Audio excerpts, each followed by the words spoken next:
a la doctora Carmen Alaez Berson del Instituto Nacional de Medicina Genómica para platicarnos de abordaje genómico para el diagnóstico molecular de las enfermedades raras. Ella es jefa del Laboratorio de Diagnóstico Genómico de este instituto y también, bueno, integrante del Sistema Nacional de Investigadores Nivel 2 y, por supuesto, bueno, una colaboradora y gran promotora de muchísimo trabajo que por muchos años se ha hecho en México desde este abordaje y otros para las enfermedades raras. Muchísimas gracias, Carmen. Adelante. Bueno, muchísimas gracias por la invitación. Me encanta haber tenido todas estas introducciones antes de lo que son estas enfermedades, porque así podemos ir directamente un poco a lo que es la historia hoy en día del diagnóstico. Sí se ve la pantalla, ¿verdad? Sí, todo perfecto. ¿Sí se ve? Pero no pasa, es lo más interesante. Ya, listo.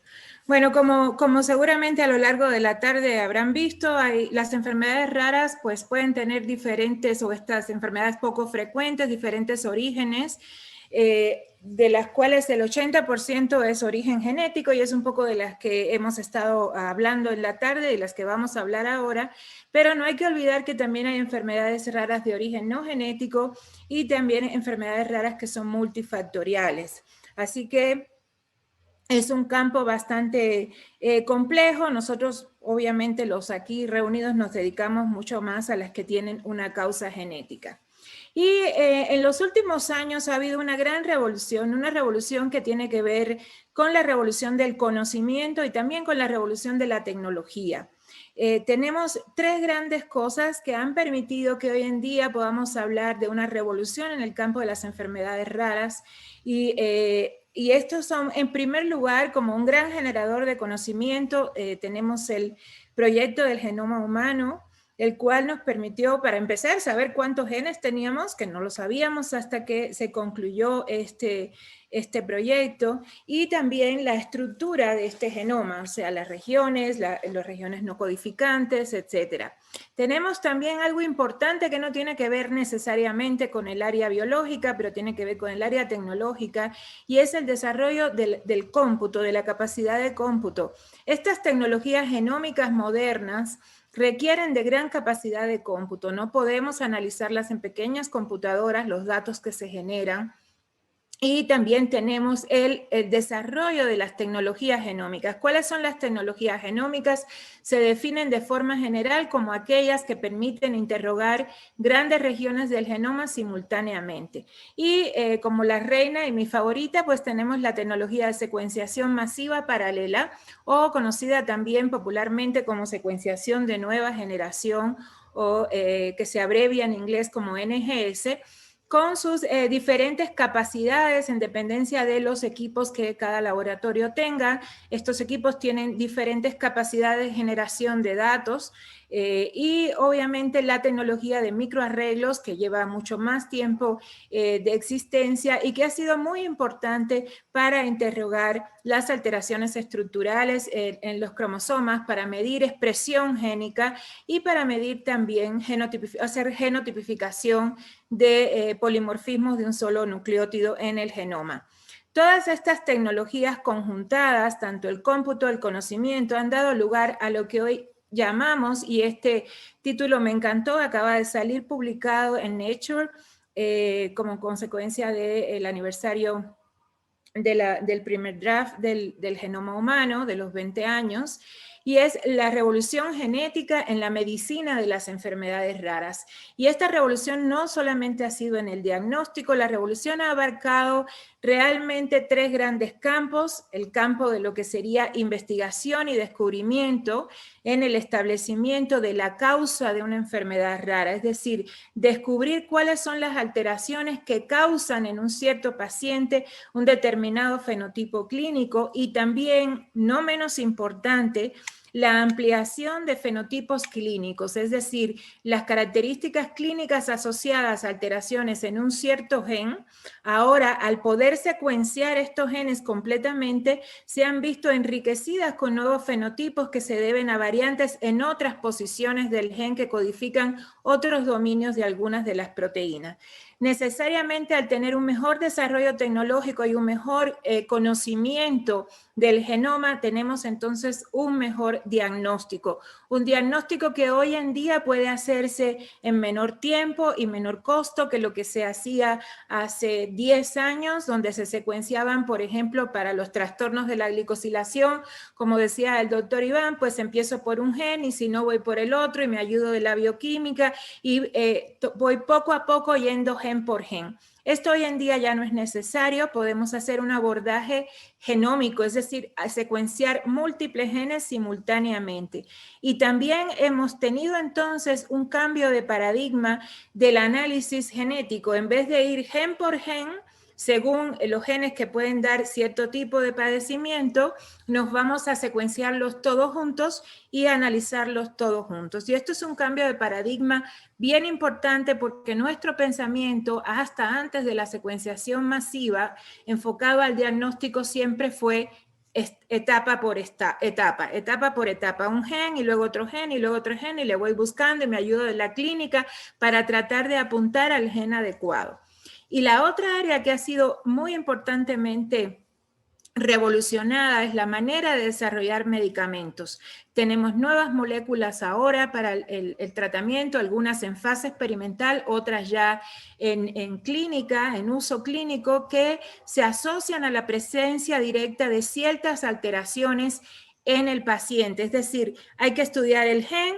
Dentro del gen, algunas de las mutaciones pueden ser tratadas con una terapia determinada y pacientes con otras mutaciones no son candidatos para hacer este tratamiento. Esto es bien común en cáncer, pero no era tan común en las enfermedades mendelianas y ahora ya tenemos estos medicamentos asociados a la presencia de ciertas mutaciones y, por ejemplo, en distrofia muscular de Duchenne es uno de los buenos ejemplos donde estos medicamentos ya empiezan a entrar en uso clínico. Las terapias de reemplazo enzimático que ya comentaron anteriormente, que ya llevan más tiempo, también se ven beneficiadas de un mejor conocimiento de cuáles son las alteraciones genéticas y cuáles son los genes que están causando un cierto padecimiento.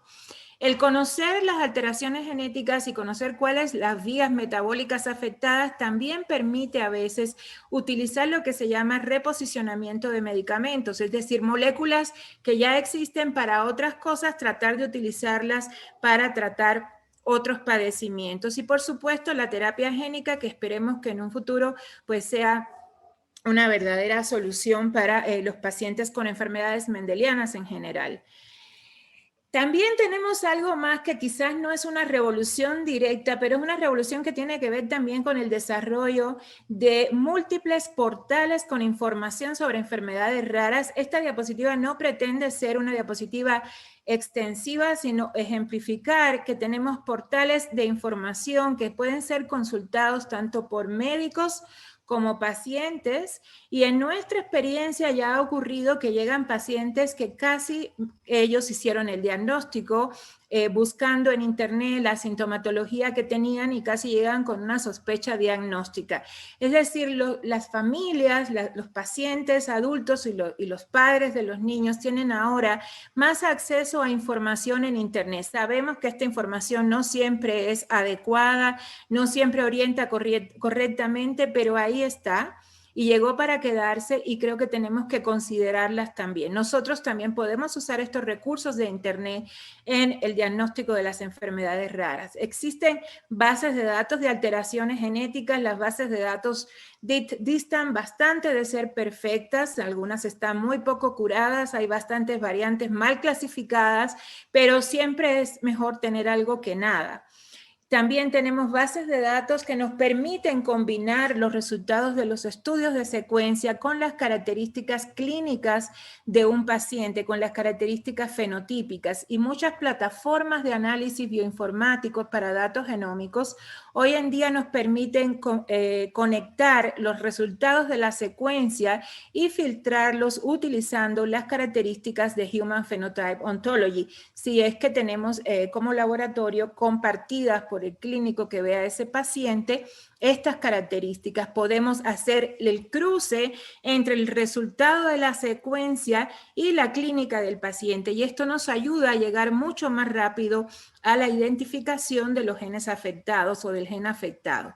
Existen registros globales de pacientes, bases de datos de blancos terapéuticos y de ensayos clínicos, donde también algunas veces los pacientes pueden incorporarse para ser tratados con moléculas que están en experimentación. Y por supuesto, no podemos soslayar las redes sociales que les permiten a estas familias conectarse con pacientes o personas con otros en otros lugares del mundo con el mismo padecimiento y que ayudan a disminuir esta sensación de aislamiento que se produce después justamente del diagnóstico de una enfermedad de este tipo.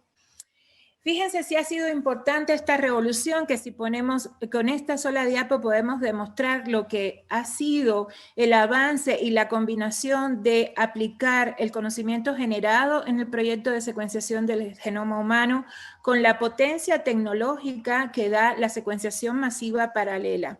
En el año 2001, cuando se publicó el primer draft del genoma humano, el primer borrador del genoma humano, conocíamos la causa genética de 1.257 enfermedades mendelianas. 20 años después, en diciembre de 2020, conocemos la causa de 4.377 enfermedades mendelianas. Y esto, la humanidad en 2000 años avanzó a conocer la causa de 1.257 enfermedades, y en 20 años prácticamente cuatriplicó, un poquito menos de 4 veces, este número de descubrimientos de causas genéticas. Y esto es una buena medida de lo que esta revolución tecnológica y revolución del conocimiento ha implicado. Si nosotros conocemos la causa genética de las enfermedades, estamos también en mejores condiciones para diagnosticar a estos pacientes. Aquí hay un tema bien importante, y es ¿por qué importa diagnosticar las enfermedades raras? ¿Por qué importa diagnosticar en general las enfermedades genéticas? Y esto ha sido algo que muchas veces para mí, que no soy clínico, ha sido una sorpresa cuando he escuchado a clínicos decir, ¿para qué? Si son genéticas, no tienen cura, pues eso ya está en los genes, ¿qué más da? Realmente cuando una familia tiene un hijo enfermo, pues quiere saber en primer lugar qué tiene este niño, qué le va a pasar, si hay un tratamiento y si puede tener otro hijo enfermo. Estas son preguntas muy elementales que en un minuto vienen a la cabeza de cualquier persona que recibe un diagnóstico de este tipo en la familia. Y justamente con el diagnóstico molecular podemos resolver parte de estas interrogantes. Podemos confirmar el diagnóstico clínico, por ejemplo, en el caso de enfermedades que desde la clínica ya está muy orientado el diagnóstico, nosotros podemos hacer un diagnóstico molecular y entonces efectivamente identificar que el gen afectado es el que se sospechaba y además caracterizar exactamente cuáles son las mutaciones que están presentes en ese gen. A veces no es así, a veces la clínica orienta hacia un cierto tipo de enfermedad, pero el diagnóstico no está tan claro, y entonces el estudio molecular de exoma nos permite muchas veces identificar la causa y establecer el diagnóstico etiológico. Es decir, en unas veces podemos confirmar un diagnóstico de sospecha que viene desde la clínica muy claramente, y en otro caso la sospecha no está tan clara o tan bien orientada, y entonces establecemos el diagnóstico porque vemos el gen afectado. Obviamente, cuando una familia conoce exactamente cómo se llama la enfermedad que tiene su familiar, puede recibir entonces un asesoramiento genético más preciso. que incluye obviamente la detección de otros posibles portadores según el modo de herencia de la enfermedad y también establecer el riesgo de recurrencia, es decir, cuál es la posibilidad que en un siguiente embarazo tengan otro hijo afectado. Más importante aún es en aquel caso de las entidades que tienen tratamiento médico, pues un diagnóstico temprano que se puede lograr mediante estas tecnologías genómicas de secuenciación masiva paralela nos permite intervenir en ese paciente más tempranamente y por tanto evitar el desarrollo de complicaciones o de daños más avanzados en la enfermedad. Obviamente la participación de los ensayos clínicos y aun cuando no haya tratamiento, si uno conoce cuál es la enfermedad con certeza, conoce entonces cómo va a evolucionar esa enfermedad, cuáles son las complicaciones que puede tener este paciente y entonces se puede también intervenir para vigilar, controlar o evitar en la medida de lo que sea posible el desarrollo de complicaciones que contribuyen a la morbimortalidad de estos pacientes.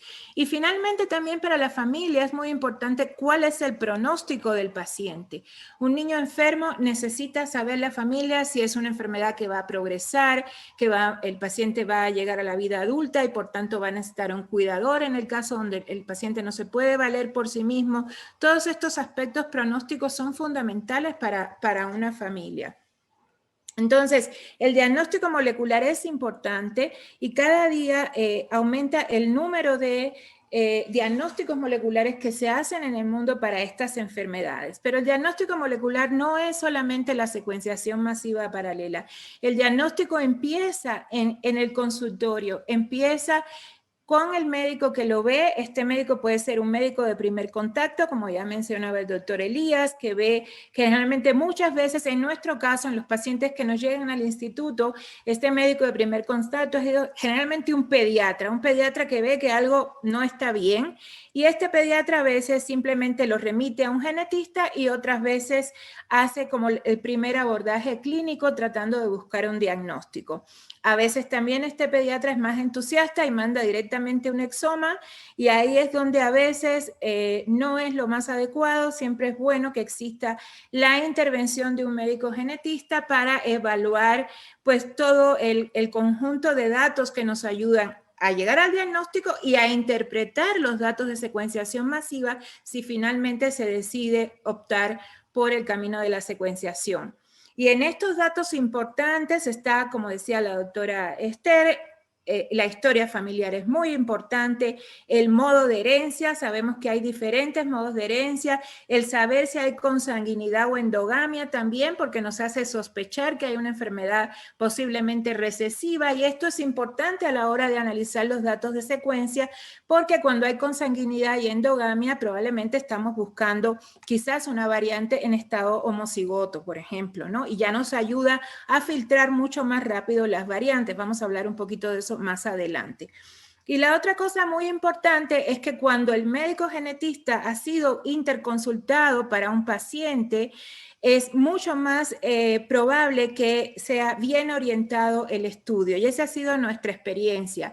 A veces hemos visto personas que van a los congresos y vienen con mucho entusiasmo sobre la tecnología genómica y quieren mandar a hacer exomas para enfermedades que no se pueden diagnosticar hoy en día mediante estas tecnologías, como por ejemplo las enfermedades por expansión de repetidos, que hoy en día, no digo que en un futuro cuando hagamos genoma completo para todos, probablemente las podamos diagnosticar. Pero hoy en día no es lo adecuado intentar diagnosticar una enfermedad por expansión de repetido y es una limitación estrictamente técnica que no voy a entrar a explicar. Pero el genetista puede tener en cuenta este algoritmo diagnóstico, la sospecha diagnóstica, cuál es la causa más frecuente, si es un trastorno cromosómico, probablemente lo que necesitamos hacer es un microarreglo, o si es un trastorno que tiene que ver con la metilación, podemos hacer un MLPA, o si hay sospecha de una translocación, un FISH. Pero si ustedes se fijan, y lo que quiero, mi mensaje en esta diapositiva es que en ningún momento hay una raya que vaya directo de la sospecha diagnóstica a la secuenciación masiva. Hay un proceso de pensamiento, de filtrado, de conocer el mecanismo molecular de las enfermedades para entonces decidir si de la sospecha diagnóstica vale la pena hacer o no secuenciación masiva. De lo contrario, lo que ocurre es que si ignoramos este mecanismo que está aquí, este algoritmo de decisiones, hacemos a las familias gastar dinero en pruebas que no van a llevarlos al diagnóstico. El diagnóstico molecular basado en tecnologías genómicas es un trabajo de integración entre los datos clínicos que tiene ese paciente producto de la propia apreciación del médico, más los datos de laboratorio y gabinete que se le hayan hecho, con los resultados de la secuencia. No es un proceso de adivinación donde uno secuencia y entonces adivina lo que tiene el paciente. El flujo de trabajo en el laboratorio es bien importante. El trabajo parte de un consentimiento informado donde el paciente, si es adulto, o la familia, la persona responsable, si es menor de edad, da autorización para hacer este estudio, porque estamos evaluando muchas regiones genéticas simultáneamente y por tanto tenemos la posibilidad de identificar hallazgos inesperados, es decir, identificar variantes genéticas que sean de importancia clínica, pero que no son las que motivaron el estudio de este paciente, pero son relevantes para la familia. Y todo esto hay que tratarlo en la consulta de asesoramiento genético previa a la prueba. Esto sería lo ideal en todos los casos. Sabemos perfectamente que no siempre sucede así, porque algunos pacientes pues ya vienen con su orden desde su lugar de atención primaria, y a veces no hay la oportunidad ni siquiera de asesorarlos, y sabemos que no han tenido contacto con un genetista. Se toma una muestra. Nosotros en nuestro caso normalmente usamos sangre periférica, la preferimos por sobre todas las otras muestras, porque hay buena cantidad de DNA y de muy buena calidad que nos permite también hacer otras técnicas después si fuera necesario confirmar o hacer técnicas complementarias. Se extrae este DNA y se prepara algo que llamamos biblioteca, que no es más que una colección de fragmentos de DNA obtenidos del paciente, que se le agregan unos fragmentitos sintéticos de DNA para poder manipularlos. Y este proceso, bueno, toma varios días y finalmente entra al secuenciador masivo, que es lo que hace es determinar el orden de las bases en cada uno de estos fragmentitos, que serían equivalentes a libros en una biblioteca, y se vuelve como un rompecabezas que está desarmado. Y después, mediante el análisis bioinformático, nosotros podemos armar ese rompecabezas alineando los fragmentitos que hemos obtenido de un paciente contra la secuencia de referencia del genoma humano, filtrando las regiones que son de mala calidad y haciendo lo que se llama el llamado de variantes. Es qué diferencias tiene mi paciente versus la secuencia de referencia. Las variantes se clasifican, hay reglas para esto, se conjuntan con los hallazgos clínicos y se emite un reporte que idealmente debería ir al médico genetista para dar un asesoramiento post-test. ¿Qué es un asesoramiento post-test? Pues explicar justamente qué fue lo que se obtuvo, qué implicaciones tiene. Para los que no están tan familiarizados con lo que es secuenciación, voy a dar esta brevísima diapositiva. Secuenciar lo hacemos desde hace muchísimo tiempo. Le dieron el premio Nobel en el año 80 a Frederick Sanger por descubrir o desarrollar un sistema para poder secuenciar ADN, un sistema enzimático, y podemos secuenciar desde hace tiempo. Después, con el surgimiento de la reacción en cadena de la PCR, pues se combinaban los productos de PCR con secuenciación de Sanger. ¿Qué es lo que estábamos haciendo en aquella época? Agarrando un pequeño, bueno, se puede seguir haciendo ahora también, ¿no? Un pequeño pedacito de genoma como este que se ve aquí agarrado con la pinza y estudiar ese pequeño pedacito. Esto es lo que es secuenciar. Determinamos el orden de las bases en este pequeño pedacito. Aquí tenemos en la diapo la secuencia de referencia del genoma humano, que es esta que se llama HG19, y debajo la secuencia de un paciente X. Y las bases que están en rojo y café, si ustedes se fijen, son diferentes a la secuencia de referencia del genoma humano y se llaman como una variante. No sabemos si esta variante es mala, es buena, le produce enfermedad o solo le produce que tenga ojos verdes o azules. Eso lo vamos a ver después, pero de momento sabemos que este paciente tiene al menos en esta región 2 variantes que son diferentes a las variantes que están llamadas como consenso en la secuencia de referencia del genoma humano.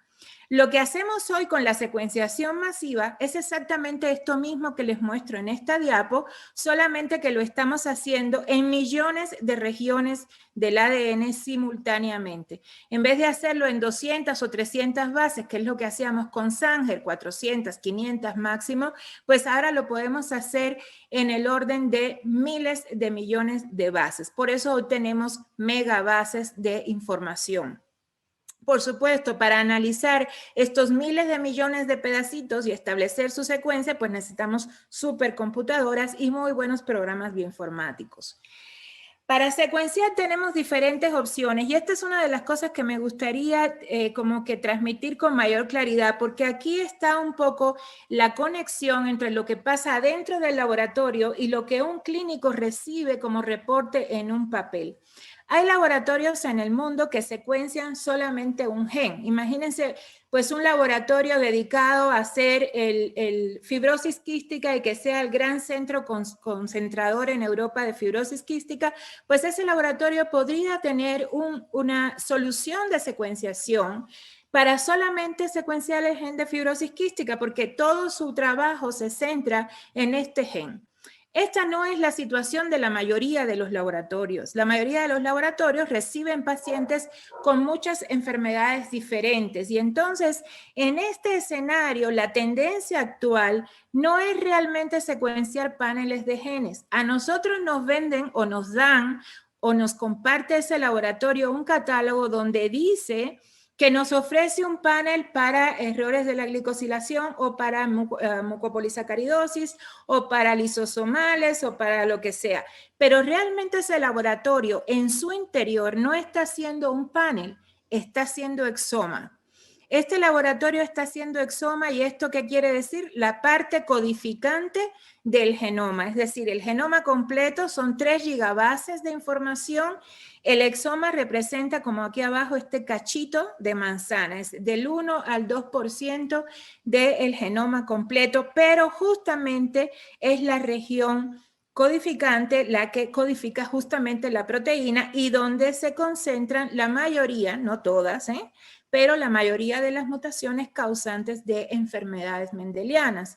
Entonces, aunque este laboratorio en nuestro catálogo diga que nos está haciendo un panel para lisosomales, nosotros debemos saber que este laboratorio en el fondo está haciendo exoma y que si por casualidad nuestro paciente no resulta con una enfermedad lisosomal, nosotros podemos pedirle a ese laboratorio que amplíe su análisis a otros genes y que busque en otros genes que puedan ser también candidatos. A lo mejor las lisosomales no son el mejor ejemplo porque tienen muchas cosas bioquímicas que uno puede medir antes de llegar a la secuencia, pero en otros fenotipos, por ejemplo de neuromusculares, a veces uno puede pedir al laboratorio al que uno le compró un cierto panel que amplíe ese análisis. Y esto es bien importante que lo sepan porque no hay que mandarle a hacer otro panel al paciente, hay que ampliar el análisis que ya está hecho.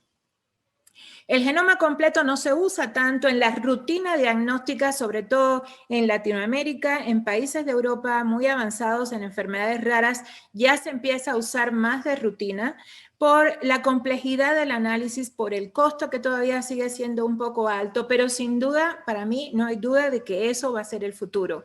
Hacer genoma completo y luego analizar el exoma primero, y si en el exoma no hay nada, pues entonces analizar las regiones no codificantes que son bastante más difíciles de interpretar y contar repetidos, etcétera, que eso sí se puede hacer secuenciando genoma completo. Lógicamente, como ustedes podrán imaginar, mientras más uno secuencia, más complejo es todo. Si uno secuencia un solo gen, pues puede tener pocas variantes, a lo mejor 20 o 30 variantes, dependiendo de cuál sea el gen y qué tan polimórfico sea en la población, pero es mucho más sencillo cuando uno secuencia exoma o genoma completo, pues lógicamente el tiempo de entrega de resultados es mayor porque el análisis se hace mucho más complejo, pero también la potencia diagnóstica, la eficiencia diagnóstica que tiene hacer exoma se incrementa versus un panel de genes versus un gen solito que uno escoge como candidato. Y hoy en día la diferencia en costo no es muy diferente entre hacer un panel de genes y un exoma. Lo importante es orientar clínicamente ese diagnóstico. Esto es una parte fundamental. Cuando uno secuencia, más o menos el panorama es este. Uno acaba con un embudo lleno de variantes que son todas estas diferencias que nuestro paciente tuvo contra la secuencia de referencia del genoma humano. Y en este montón de variantes, yo tengo que identificar cuáles son aquellas variantes que son causales del padecimiento. Y para hacer esto se hace este proceso que se conoce comúnmente como el filtrado de variantes. Se usan una serie de criterios para filtrar las variantes, como la frecuencia de una variante en una base de datos poblacional, las propias bases de datos que hay de variantes que causan enfermedad, los programas de predicción en sílico, que la mayoría de ellos se basan en la conservación del aminoácido entre las especies, en las proteínas homólogas a la que nosotros estamos analizando entre diferentes especies. Se usa también la información de la literatura y, por supuesto, las guías del Colegio Americano de Medicina de Genómica y la Asociación Americana de Patólogos, que han establecido unas guías que son las que usa todo el mundo y que tienen unas reglas de juego para clasificar variantes. Y estas reglas son complicadas y la mayoría de las plataformas comerciales de análisis de variantes han integrado la clasificación automática de las variantes en función de las guías del Colegio Americano de Genética y Genómica. Y entonces nos ayuda bastante a la clasificación. Esto no quiere decir que estos software nunca se equivoquen y que no puedan clasificar mal una variante, y ahí es donde entra la revisión o la experiencia de quienes están interpretando finalmente y haciendo el reporte. Finalmente, nuestra idea es que usando la clínica, que es fundamental, el modo de herencia, las bases de datos y todas las herramientas que tengamos a nuestra mano, identifiquemos estas variantes causales en cierto gen, y eso tiene que checar con los datos clínicos, con el modo de herencia que tiene este paciente, y esto tiene que ser también conjuntado. O sea, nosotros no podemos diagnosticar algo que no checa con la clínica. Puede ser que el paciente tenga una segunda enfermedad, por supuesto, eso es posible, pero no, obviamente el fenotipo clínico que nosotros estamos analizando tiene que corresponder con las variantes que nosotros vamos a dar como causales, y esto es lo que nos lleva al diagnóstico.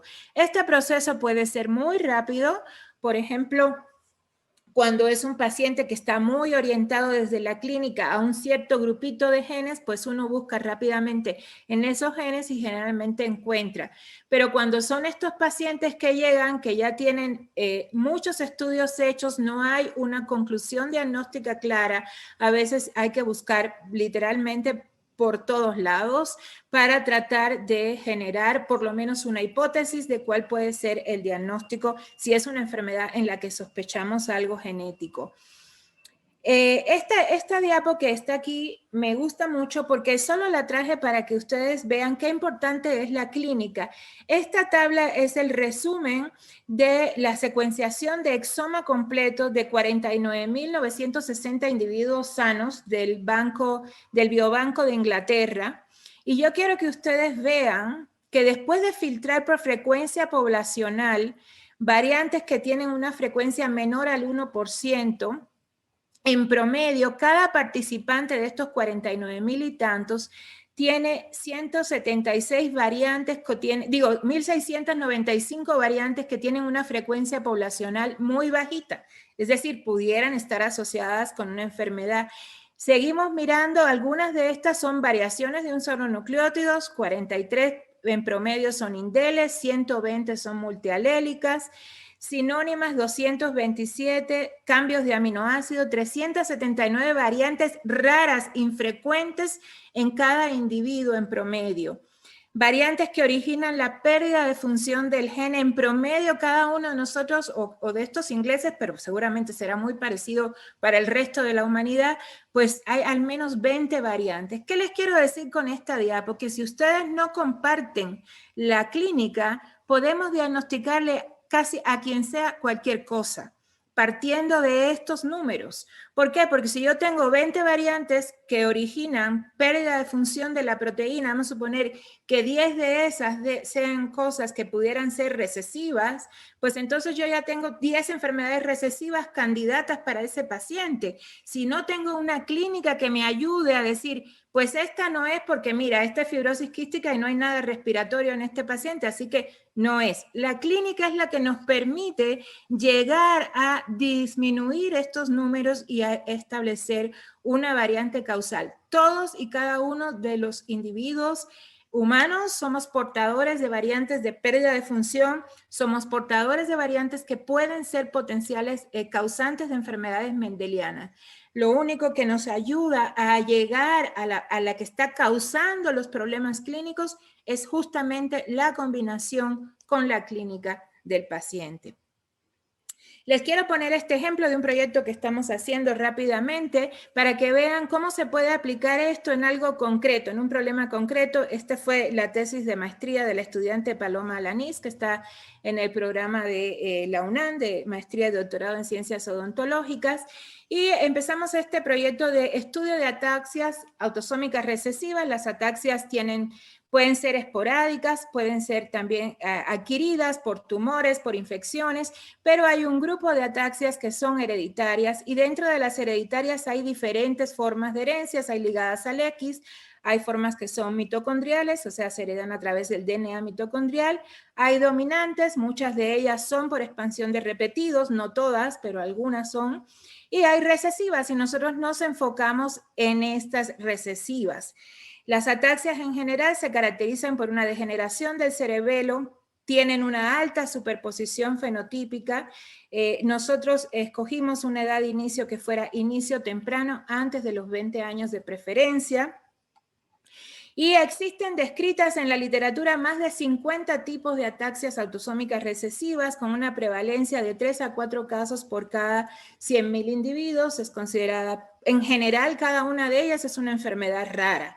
La más común de todas estas ataxias es la ataxia de Friedreich, sin embargo, se dice en la literatura internacional que explica el 50% de los casos.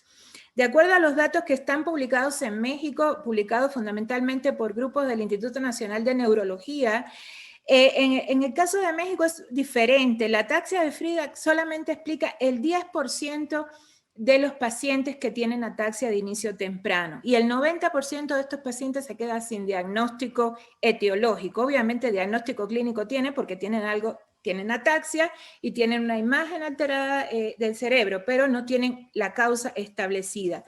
A partir de un paciente que tuvimos que había recorrido un gran camino, dijimos, bueno, ¿qué pasa si empezamos un proyecto de ataxias? Y así lo hicimos, empezamos a justamente entre los clínicos que ven ataxia y los genetistas, decir, bueno, vamos a hacer este proyecto y les voy a presentar estos resultados que es de cuando teníamos 54 pacientes captados, hoy tenemos un número más grande de pacientes. Aquí en total había 57, 28 años en promedio, 26 años las mujeres y pacientes, como ustedes pueden ver, de todos lados, ¿no? Porque, bueno, finalmente esto es un estudio que es gratuito y que se empezó como a difundir y hemos ido teniendo, ahorita tenemos muchos más, la doctora Esther Lieberman también nos ha mandado algunos. Y vean ustedes qué fue lo que hicimos con este paciente. Bueno, con estos pacientes decidimos tener una clínica bastante detallada a través de un formulario y la secuenciación de exoma clínico con identificación de pérdidas o ganancias de material genético. Nosotros tenemos una solución de exoma que además de poder detectar estos pequeños cambios a nivel de DNA, nos permite también detectar cuando hay pérdidas o ganancias de material genético en los genes. Sería equivalente a hacer MLPA, pero la hacemos simultáneamente de todos esos genes y solamente en los casos positivos donde hay una sospecha confirmamos entonces con otra tecnología que puede ser microarreglo o MLPA según el caso. Fíjense, los primeros 26 pacientes que encontramos, de este grupo, encontramos el diagnóstico en 26 de los casos. Como ustedes pueden ver aquí, con excepción de ATM, donde tenemos 3 pacientes, y podríamos decir que esta es un poquito tramposa, porque la ataxia telangiectasia es muy clínica, y desde la clínica viene ya muy bien orientada, pero bueno, finalmente es una ataxia recesiva, y los que tenían estos pacientes dijeron, pues también queremos que nuestros pacientes estudian y los incluimos, pero olvidando ataxia telangiectasia, que quizás es muy clínica, y la deficiencia de vitamina E, que también se puede medir bioquímicamente, pero que muy interesantemente, cuando iniciamos este proyecto, algún neurólogo por ahí nos dijo categóricamente, en México no hay deficiencia de vitamina E. Y casualmente yo creo que el tercer paciente que secuenciamos tenía una ataxia por deficiencia de vitamina E. Y si ustedes ven, lo que quiero hacer notar acá es que justamente la cantidad de genes afectados diferentes que hay en 26 pacientes, casi, cada paciente tiene un gen con excepción de ATM y TTPA. Esto es una gran heterogeneidad genética, es decir, genes diferentes causando padecimientos que son bastante parecidos, no exactamente iguales, pero parecidos entre sí. Pero además, si nosotros vemos, interesantemente, de los pacientes estos en los que identificamos la causa genética, porque tenemos una parte de los pacientes que tienen ataxia, que seguramente es genética, pero no encontramos que tienen. Y en eso seguimos trabajando. Encontramos variantes nuevas, variantes no reportadas en estos genes, en todos estos que vienen aquí a la izquierda. Las variantes que identificamos son nuevas, pero cumplen los criterios de patogenicidad establecidos por las reglas del colegio y también cumplen con la clínica, es decir, la enfermedad que se espera que cause este gen checa con la clínica que tiene el paciente. En otros genes, pues encontramos variantes que ya estaban reportadas en la literatura. Pero esto nos dice algo más, no solo hay una gran heterogeneidad genética, sino también hay una gran heterogeneidad alélica en estos pacientes. De estos pacientes que estudiamos, 4, que en realidad son 5, porque de deficiencia de vitamina E había 5 pacientes, todos estos pacientes, al identificar la causa, fueron susceptibles de ser tratados de alguna manera. En algunos casos, como vitamina E en altas dosis para compensar la deficiencia.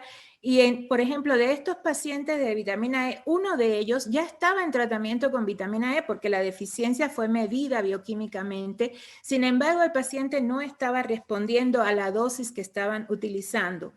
Cuando se identificó la mutación es justamente una mutación que prácticamente genera la pérdida de función. Entonces, y era homocigótico para esta mutación. Y la decisión fue incrementar aún más la dosis, ya con la certeza de que tienes una mutación que es prácticamente no funcional, se aumentó la dosis casi al límite posible y el paciente comenzó a responder. Así que aún en un estudio que bioquímicamente puede ser diagnosticado como una deficiencia de vitamina E, conocer la mutación nos puede ayudar a entender qué está pasando con el paciente, qué está ocurriendo que no está respondiendo como esperamos. Entonces, del grupo el 30% de los pacientes, como resultado del diagnóstico molecular, tuvieron la posibilidad de tener una recomendación de tratamiento. La deficiencia de coenzima Q10, pues también se puede tratar con la enzima. Algo muy interesante que decidimos hacer, y esto lo hicimos virtualmente, en este mundo de las ataxias recesivas, hay un investigador muy destacado que es el doctor Fogel. Este doctor ha publicado recientemente, cuando nosotros empezamos a hacer este proyecto, recién publicaba un artículo donde decía que con 50 genes que él había pues sacado de su práctica, ¿no?, de sus pacientes, podía diagnosticar prácticamente pues casi cualquier ataxia, ¿no? Y nosotros lo que hicimos, bueno, ¿qué hubiera pasado si hubiéramos usado este panel? Porque esto se puede hacer. Uno puede decirle a una empresa de las que venden soluciones de secuenciación masiva, voy a hacer ataxias, mándame a hacer este panel y ponme estos genes que vienen aquí en la lista. Y lo que hicimos fue agarrar a nuestros pacientes que habíamos hecho con Exoma y virtualmente ver cuántos de ellos hubieran salido con diagnóstico si hubiéramos utilizado este panel de 50 genes.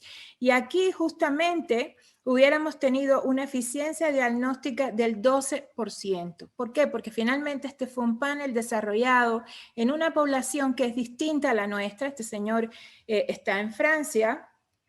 Y no se puede a veces aplicar las cosas así directamente. Nosotros con la secuenciación de Exoma tenemos 46% de eficiencia diagnóstica, es decir, en el 46% de los casos encontramos la causa del padecimiento. Fíjense bien que sigue siendo algo que uno quisiera que fuera 100%, pero no lo es, y no lo es para nadie. No lo es tampoco en la literatura. Revisamos la literatura en este momento de todos los estudios que había publicados hasta la fecha, con secuenciación de exoma o paneles de genes para ataxias y recesivas, y nosotros tenemos en este momento una eficiencia diagnóstica mayor a la eficiencia publicada por la mayoría de estos trabajos, o igual a este que está aquí de exoma completo, que fue publicado en 2014. Nosotros tenemos un exoma clínico con CNV que en este momento consideramos que es costo, beneficio, eficiencia, como que la mejor herramienta que tenemos. Obviamente podemos irnos a exoma completo y en algunos casos de los que no tenemos diagnóstico nos vamos a ir a exoma completo, pero esto implica también otros costos. Y no necesariamente vamos a encontrar la causa en todos. Acuérdense que nosotros estamos secuenciando exomas, pero existe la posibilidad de que haya variantes en las regiones no codificantes, causas que ni siquiera conocemos, genes asociados a ataxia que todavía no sabemos que causan ataxia, y hay una serie de huecos en el conocimiento que nos va a impedir generar un 100% de eficiencia diagnóstica. Sin embargo, al menos tenemos un porcentaje de diagnóstico elevado en este estudio que estamos realizando y que continuamos realizando. Con este ejemplo les quiero pasar a esta diapositiva con el mensaje de dónde es especialmente útil la secuenciación masiva multigénica. Es especialmente útil cuando hay una gran heterogeneidad genética. Por ejemplo, todas las enfermedades de las que ustedes han escuchado hablar esta tarde, las inmunodeficiencias, la glicosilación, las lisosomales, todas estas enfermedades tienen heterogeneidad genética. Hay varios genes que podrían darnos este fenotipo clínico. Ahí es especialmente interesante y útil utilizar secuenciación masiva paralela. También las enfermedades que tienen fenotipos clínicos sobrelapados, y quizás las reinas de estas son las neurogenéticas. Las enfermedades neurogenéticas, como vimos ahora en ataxia, pues todos estos pacientes en conjunto tienen ataxias con diferentes variaciones clínicas, pero vean ustedes que los fenotipos son muy parecidos y las causas genéticas pueden ser muy variadas. Cuando los modos de herencia pueden ser distintos, por ejemplo, la enfermedad de Alport, que es una enfermedad que produce afección renal y también sordera, se puede heredar recesiva, dominante, ligada al X, entonces hay diferentes modos de herencia. Ahí la secuenciación masiva nos permite analizar todos esos genes de una vez. Y también me parece muy importante recalcar que para enfermedades que son muy monogénicas, como la fibrosis quística, por ejemplo, pero que tienen una gran cantidad de mutaciones descritas hoy en día, o sea, el gen es grande, ese gen tiene un espectro enorme de mutaciones. Si ustedes revisan las bases de datos del gen de fibrosis quística, van a ver que hay miles de mutaciones descritas. Pues ahí la secuenciación masiva es la estrategia correcta. Hoy en día el abordaje de hacer 4 o 5 mutaciones y después otras 10 y después otras 15 nos lleva a un tiempo muy largo y no estoy segura que nos lleve a un ahorro significativo de dinero, honestamente. Esa es mi opinión muy personal. Creo que hoy en día, antes cuando no había secuenciación masiva, era una estrategia muy útil hacerlas más frecuentes en un lugar y después las siguientes más frecuentes y luego las terceras más frecuentes, pero hoy en día tenemos una solución que nos permite ver lo que haya. Y recordemos que, por ejemplo, fibrosis quística es una enfermedad recesiva. En cada paciente tenemos que identificar al menos 2 mutaciones o una mutación en estado homocigótico. Y eso hace que tengamos que explorar prácticamente todo el gen. Entonces ahí la secuenciación masiva también es muy importante. Obviamente, a pesar de que esta tecnología es muy poderosa, que la vamos a ver cada vez más utilizada en los próximos años y esperemos que también cada vez más barato para que sea posible que alcance a más gente, los retos no están ausentes. Hay retos no solamente para las enfermedades raras, pero para las enfermedades raras estos retos se vuelven aún mayores. Hay un reto que tiene que ver en general con el conocimiento, es decir, las variantes de significado clínico incierto, es decir, secuenciamos un paciente y no encontramos una variante que hoy en día tenga una clasificación de patogénica, sino variantes de significado clínico incierto. Hay gente que las detesta. Yo creo que son oportunidades de generar hipótesis, oportunidades de explorar un poco más a ese paciente, explorar la familia, ver cómo se está segregando esa variante, pero que sin duda estas variantes de significado clínico incierto, que están como en la zona gris, es decir, hoy en día no están clasificadas como malas, pero tampoco están clasificadas como buenas o como benignas, sino están justo en la zona gris. Entonces ahí es donde tenemos la oportunidad de descubrir, y lo que representan son las limitaciones de nuestro conocimiento poblacional, de nuestra limitante en las bases de datos poblacionales, que no tenemos buenas representaciones de poblaciones latinas, que no tenemos buenos sistemas para predecir efectos en la proteína, tenemos muchos algoritmos y cuando hay mucho de algo es porque ninguno es muy bueno. Y eso es justo lo que pasa. Hay muchísimos algoritmos que predicen cuál puede ser la consecuencia de una variante, de un cambio de aminoácido en una proteína, pero ninguno es 100% confiable. Todos tienen su nivel de desconfianza, ¿no? También tenemos retos importantes a la hora de comunicarnos con el público, comunicarnos también con otros profesionales de la salud. Y esto nos pasa mucho.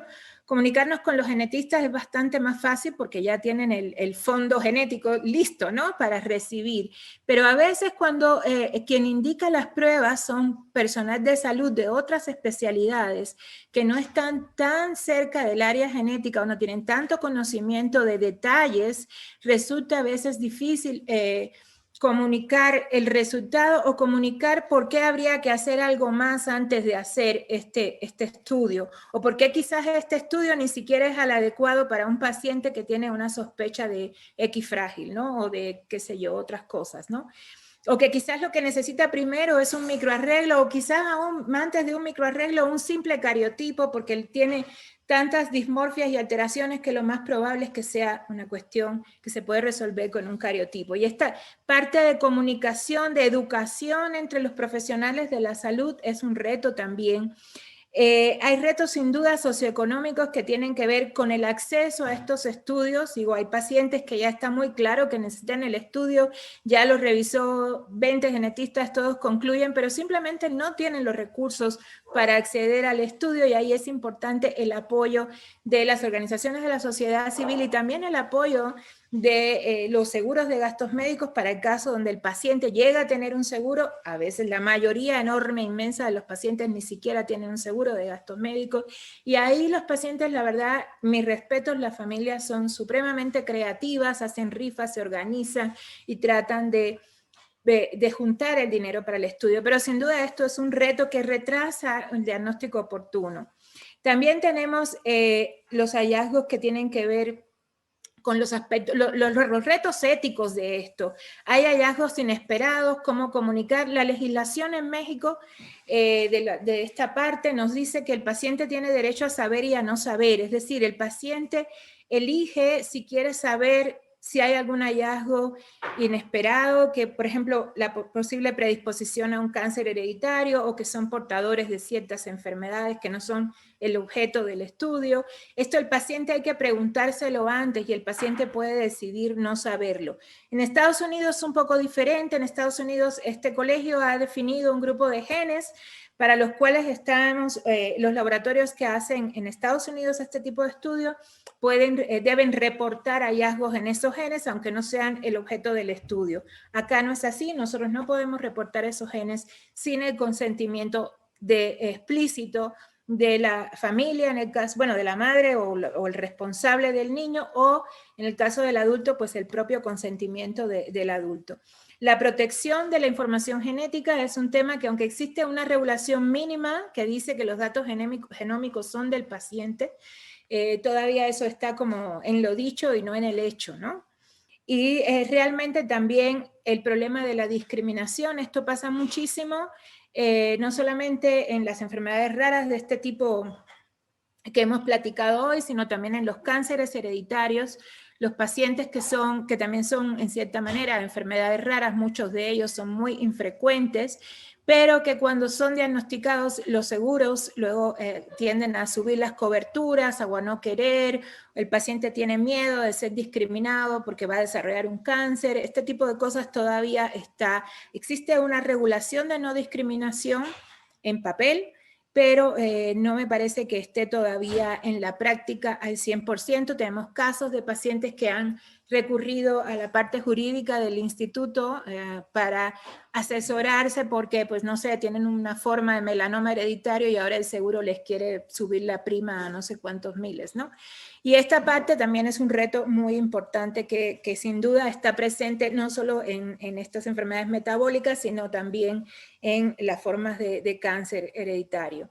Y bueno, finalmente, para concluir, pues hemos pasado poco a poco de pensar desde un paciente que tiene un síndrome, a pensar el clínico en sus diferenciales y ir secuenciando gen por gen, actualmente a este momento en que estamos de secuenciar exoma completo con una eficiencia diagnóstica que se considera de alrededor del 40% y tiempos de entrega que son de 4 a 6 semanas. Yo sé que he publicado por ahí artículos que lo hacen con pacientes de terapia intensiva y que sacan el resultado en 48 horas, pero ese no es el escenario real de la mayoría de los laboratorios. Eso está hecho como una prueba de concepto de que si tienes todo listo y a punto, puedes incidir en un paciente neonatal que está en una unidad de cuidado intensivo y que puedes llegar rápidamente pues, al diagnóstico. ¿Qué es lo que viene?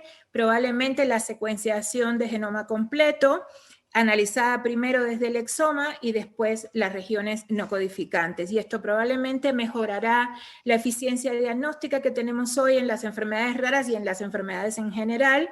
Y obviamente esto tiene que venir acompañado de herramientas que permitan el análisis bioinformático utilizando la capacidad de aprendizaje de las computadoras, de aprendizaje de máquina, inteligencia artificial para la clasificación de las variantes, para lograr acortar los tiempos de entrega. Este es el futuro, este futuro ya está aquí en muchos lugares, grandes instituciones de muy primer nivel empiezan ya a usar genoma completo para las enfermedades raras y lo van analizando como por partes, ¿no? Pero es un futuro que ya llegó y que vendrá también poco a poco a nuestro país, ¿no? Muchísimas gracias por su atención.